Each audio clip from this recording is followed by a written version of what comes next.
Hello everyone, welcome back to the Sports Fall. Jersey Joe Archino back here, and welcome to my Premier League table ranking special series every single day leading up to the start of the league, which is now only 3 days away. We've been breaking down what I think the table will finish as. Kind of to recap it all before I get into number 3. At 10, I had Crystal Palace. At 9, I had Stoke City. At number 8, I had West Ham United. At number 7, I had Liverpool. 6, I had Leicester City. 5, I had Tottenham. Number 4 was Chelsea, which leads me to the third one since we are 3 days away, and that would be Arsenal. And Arsenal is certainly one of the ones, if you've been listening to this series that I've been doing, you know I'm not very big on them this season, and I think a lot of pundits feel the same way about Arsenal.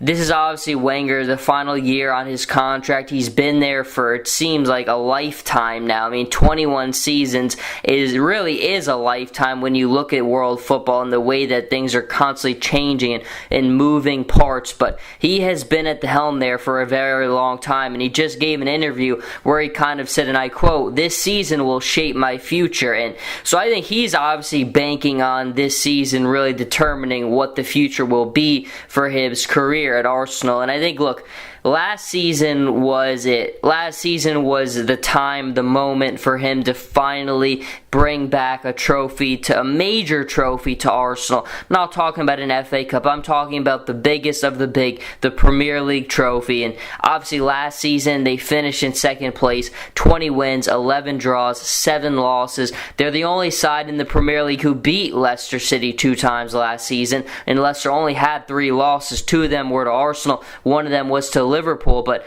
I think when you look at Arsenal last season, that was it. There's no reason why they shouldn't have won that title, aside from Leicester City, who deserved everything that they got. But when you look at the talent and the drop-off, obviously Arsenal has tons of those players, and Leicester just showed when you have leadership and when you have unity and consistency, that will be the things that Arsenal has that they didn't. And I think we go into the season once again questioning the leadership of Arsenal. Who's the new captain going to be? I think maybe we have ideas, but I don't know. I think if you've gone this long and we're 3 days now away from the season, what's Arsenal's going to do? I think leadership is a major concern for this side. And look, you heard me yesterday on Chelsea saying I have Chelsea at 4 for the time being, but if Conte is able to get a solidified striker and maybe make a couple more things happen, I don't think there's any reason why they could be 3 and then Arsenal wouldn't drop to 4. And I've heard some people on ESPN FC kind of saying that they kind of think that this season needs to be Arsenal kind of falling out of the top 4 maybe, so they finally look at it and they just stop being complacent and they have an overhaul. Because when you look at Arsenal, what players have they brought in this offseason? I mean, we've heard their name linked with Riyad Mahrez, and then even with Higuain for a little while, and then there was a one Icardi whose name was linked there a little bit, and that still could come into fruition. But I think largely they have not brought in any players to improve that squad. And while the rest of the Premier League has gotten incredibly better, I mean, it's so top heavy, and it's City and United and Chelsea and almost everyone else has added so many more pieces to their squad, and Arsenal's just kind of sitting there, and they still will be very competitive. I mean, you see here alone, I have them in a 3rd place finish before the season starts, but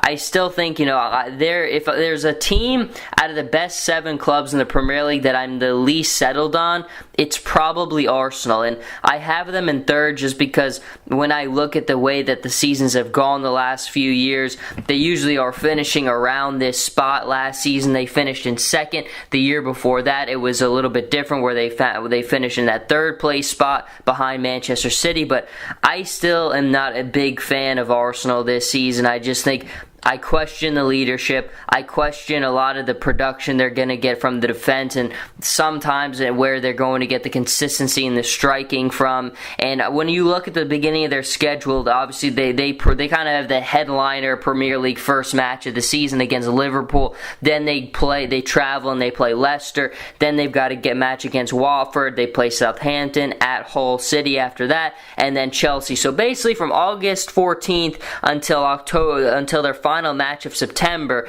It's not a very easy one. Obviously, they have the two really very tough matches right off the bat, then 3 kind of gimmies, and then Chelsea is going to be a very difficult one, as it historically is. But I think, like Arsene Wenger kind of said, this season will shape my future. That's always going to be a storyline. If Arsenal isn't doing well, the press is going to constantly be bombarding him with questions about his future with the club, about his contract, if he's not doing well, if he continues to not put Arsenal in a direction where they're going to actually bring down major silverware.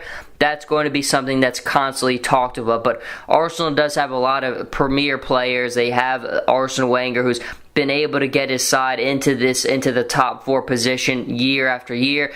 Arsenal just hasn't been able to win anything of significant value. And I think when you're a club that big and you have that big expectations, that's something that's got to change eventually, and it very well could. But we are 3 days away from the start of the season. My third-ranked club that I think will finish in third at the end of the season is Arsenal Football Club. Join us again tomorrow, where I will break down the second, and then, of course, when we get to Friday, I will unveil my number 1 club, which I think will win it all. But until then, Jersey Joe Archino here with the Sports Vault. You can follow me on Twitter at Joe Archino and on Instagram, Jersey_Joe_Archino. And I'll catch everybody in the next episode.